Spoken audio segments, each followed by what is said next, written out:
have looked up career possibilities as a moving military girlfriend, maybe someday wife.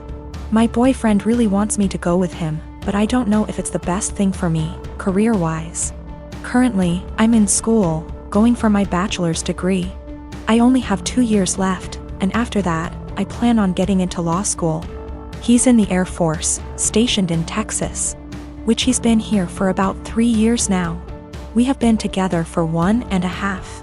Knowing that he's going overseas, it's possible he'll be stationed in different countries for a few years. What's holding me back is my career. Law school isn't meant to be jumping around from country to country without knowing where you'll land permanently due to the bar exam. Also, we aren't married and I don't know if I should risk my career, which I've been very committed to being a lawyer. For a future that's a bit warped. I did see that I can become a programmer and it'll be versatile, but that's not what I truly want to do. Sure, Hawaii seems amazing, but more of a 3-year-long vacation with a questionable future. We both agreed that long distance wouldn't work since I would be all the way in Texas. Is it bad that I want to go but don't want to risk it all just to be put in a bad situation of misery? Also, if I do go, I'd have to transfer schools and go to school in Hawaii. That's already a very high tuition that has to be paid by FAFSA and student loans. Quite frankly, I'm also afraid that I won't be able to sustain myself separately from my boyfriend's income. I like to feel independent and know that I can fend for myself. Maybe that's a pride issue? I don't know, but I do know it's a high standard of living. That also adds to the jumble of thoughts.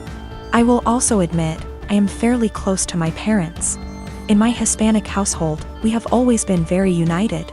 I currently work with them in their small business because it benefits the both of us. I can go to school with a flexible schedule and still make good income, and they have a stable employee. That's something my boyfriend never really knew growing up. He's a Kansas boy, from a small town, with parents who split up when he was little. I feel like he doesn't understand how hard it'll hit my parents and I, being far away for 3 years. It also bothers them a bit that I'm not married but willing to leave not knowing what'll happen in the relationship. My husband Tim has a serious dairy allergy.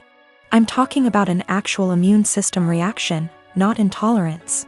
His allergy is serious enough to cause acute enterocolitis, but he hasn't needed an EpiPen since he was a kid. I work full-time and also have some seasonal work this holiday season because Tim has been without work. And money has been very tight. As a result, I barely get to rest. The holidays are especially hard, and I found myself getting just 1 day off every 2 weeks for almost 2 months straight. As you can imagine, that day off means the universe to me. Now, Tim loves dairy, and will sometimes intentionally eat things which trigger his allergy. Lately, it's gotten out of hand, with him going from one risky meal every 4 to 6 months, to every 2 or so weeks. In fact, it always seemed to coincidentally line up with my time off, and I found myself spending my 1 day taking care of him. Last week, I finally asked him if he was intentionally timing it to line up with my day off. I fully expected him to say no, but he admitted that he was doing it to make sure that he'd have a nurse. And so he'd have someone close by in case he had an especially adverse reaction and needed a hospital. I was livid, and told him that he was selfish, robbing me of my rest.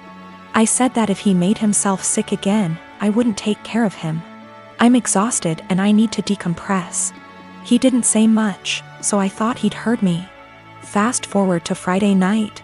I get home from work, and a few minutes in, Tim gets a pizza delivered. I ask him why, when I'm making dinner, and he shrugs.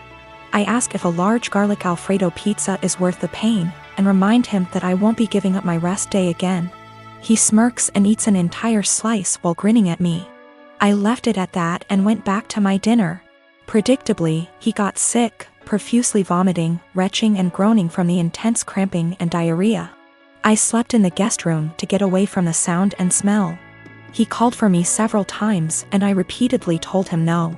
Hours later, he was still sick and woke me up at the crack of dawn to go get him Pedialyte and meds because he was very dehydrated and still in pain. I told him to order it in and asked him to get out and let me sleep. He was still whimpering when I eventually got up to shower and eat. Again, I did nothing to help or comfort him. By evening, he was sulking, and by morning when I had to work, he was enraged. He yelled, and by the end of the day he told our friends and family that he nearly died and I neglected him. His family accused me of passively trying to kill him. His mom called, shouting that he could have had a life-threatening reaction due to my petty actions, and that I'm a shit wife for not minding his health. I'm starting to feel guilty because she's right and he could have been seriously hurt. I'm a software engineer with a full-time job and a side hustle of doing freelance coding work in my own time. I've always been the type to have a side hustle I put a lot of my free time into. I get really bored sitting idle. My freelance hourly rates are $60 an hour, and at my full-time job, my hourly pay works out to about $40 an hour. So that's how I value my time. Anyway, over Christmas vacation, I was staying at my parents' house. My cousin was also staying over with her 3 young kids from Christmas to New Year's. I'd been planning on doing some work on my freelance projects when I had free time, in the mornings when my family had no plans. I wasn't in any rush. I was already ahead of schedule on them all, but I didn't really have anything else to do. It was in a really rural area and it's like an hour drive to the nearest anything. Then my cousin and her husband asked if I could babysit all day for 3 days so they could visit some friends in the area and hang out with just adults. I said I had planned on doing freelance work at the library, and she offered to pay me to babysit. I said I could if they got close to my freelance rates. She wanted a number, and although my freelance rates are $60, I didn't feel like that was right. It was high. But I didn't want to go too low. Honestly, babysitting 3 kids would be harder for me than the routine coding work I had for my freelance project. I don't know a lot about kids and I've never babysat for long, and I had a feeling it would be stressful and difficult. So I said $35, which is below what I make hourly at work, and what is the bare minimum I'd value my time for, if that time is spent doing difficult work. And she went crazy at me, saying that's a ridiculous rate for babysitting, that I was entitled and being selfish, that I'm trying to take advantage of how she didn't have other options, etc. I said that's way below what I'd be making if I had the time to do my own work, and I'd be putting off my own work to babysit. Her husband then got mad at me saying that I was a 24-year-old girl, that I'm damn near a child myself, that my time is not worth that much and it's childish to say that it was, and that I was a stupid girl for not knowing that babysitting costs like $15 an hour. When I grew up and have kids of my own, I will see how stupid I was being. I was kind of done with being called stupid, so I just told them I hoped they could find someone else. My mom thinks that I asked for something offensive, and my cousin and her husband obviously did too. I am a 45-year-old woman, my husband and I have a 15-aunt daughter Kate and a 9-year-old son Sam. My husband has a brother and a 40-year-old sister, Eva. Eva and her husband James have a daughter, Allegra. She is also 15 years old. Kate and Allegra have always been compared in the family. From the time they were born, it seemed to be a competition of who would walk first, talk first, do more, achieve more. And Allegra was always first. I won't go too much into detail about Allegra because that's not really the point, but I will say she's a beautiful, intelligent, truly one-of-a-kind girl, and her parents have done a great job raising her. My in-laws fell in love with her and think she hung the moon. This bothered me and made me sad for Kate, but I let it go for the most part. There's no doubt in my mind that they love all the kids equally, but out of the 2 girls you can tell who they admire more. Every summer, the whole family visits a holiday home that Eva shares with my in-laws.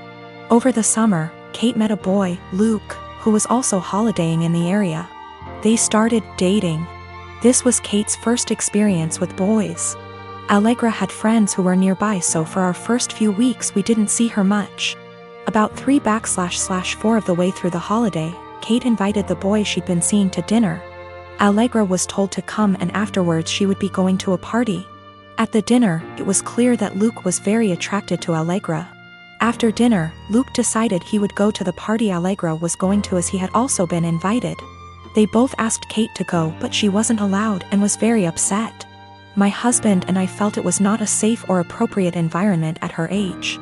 Eva informed us, because she knows we do not allow Kate into these environments, that it was an adult party, where there would be drinking and possibly other things going on. Allegra has grown up in a place where these kind of things are much more normal, and Eva and her husband made the choice to let Allegra live those experiences. From what I know and have seen, she handles it exceptionally and it has not caused any issues. However, it is not the way we have chosen to parent Kate, and so we didn't allow her to go. The next morning, Allegra came downstairs and asked to talk to me and Eva. She said at the party Luke was flirting with her and showed her some messages he'd sent her. We decided we would all talk to Kate. Kate spent the next 2 days miserable. When she finally came out of her room, Kate was caustic and everyone was getting a bit fed up with her attitude. Eventually, my father-in-law jokingly said, "Your mistake was introducing him to Allegra. How did you think that was going to go for you?" My mother-in-law told him off but added that Luke handled it terribly, but the outcome was sort of inevitable. Kate left the table in tears. We managed to get through the rest of the holiday, but when my husband brought up plans for Christmas, Kate refused to go. She said she couldn't bear being ridiculed by her own family and constantly compared to Allegra. After seeing how much this was affecting her, I spoke to my husband and said we shouldn't go. He argued that it would be wrong to let Kate take away time with family just because of a boy. I reminded him that this has been happening since they were born, but he said that we can't shield Kate from every special person in the world. He said he would talk to his parents about their comments, but that we should not set a precedent of letting Kate run away from reality.